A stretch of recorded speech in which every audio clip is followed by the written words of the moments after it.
Trong khỏi nhỏ. con chả rồi mà. Ôi à, ôi à, không có gì mà khá, vô chỉ có cái gì chẳng có. Lý có đó mà. Lý có kia đó nữa. Bây giờ nó này. Giờ giờ chỉ là cái mất cái gì hậu nữa. Họ lúc đó có thể bố giờ. Đi rồi, rồi, cho. Con chơi nó ngon, giờ chỉ là cái chơi cái gì nữa.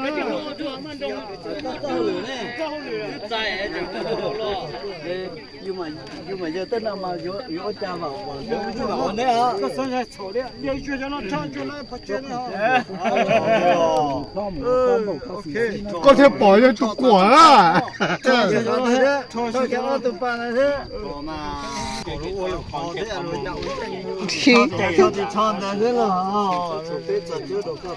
mà trái là sao phải đó là thế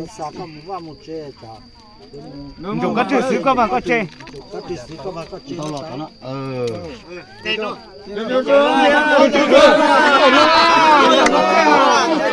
các bạn có chỉ kê để cái liền. Chỉ tròn á. Kê để cái liền. Mà có chơi nhúng kêu là cái liền. Để sao một lù mà.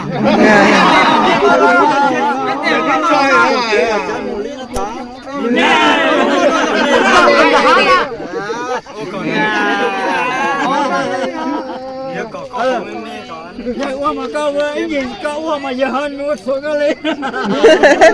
Cái gì chỉ tôi sẽ chơi chợ. Chơi có. Trên đâu giờ hồ thế mà mua rồi na. Mua là câu lửa nó thế mà nè. Mẹ thế có đó thêm mù không mà. Thêm mù à? Tôi đâu mù chứ có Tôi còn đi đó. tôi là câu mau đồ này không á. Thôi, Long Thong à, con chơi quả nào lấy tiếng mù lại các mình cháu à. Nó cho họ lúc qua chơi có mà đó có mình có thế mà. Ôi lôi ra cô.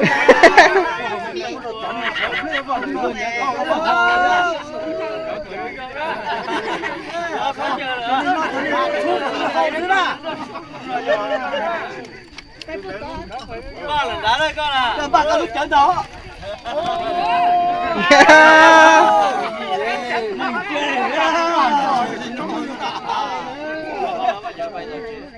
Trẻ con lúc có chúa có lá chui chúa mất đâu lỡ mà.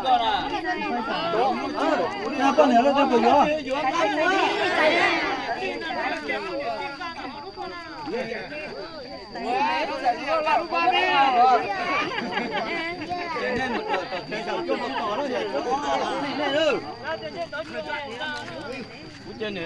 Có phải xì để tao đến nữa nè, cho chịu cả nữa. Đây con trẻ uống tiêu tao to nữa. Có phải xì không? Họ phải chế hả? Tao đi nhá. Họ nói ngắm. Để tao nào chỉ hả? Má cái đồ cũ chua vậy đi. Nói. Ông nói là tốt lại cả. Ông nói tốt lại nè ha. Tao coi như vô không vô. Vô rồi vô tốt tỏ à. Tốt tỏ. Đi từ họ tốt đi từ chế coi. ơi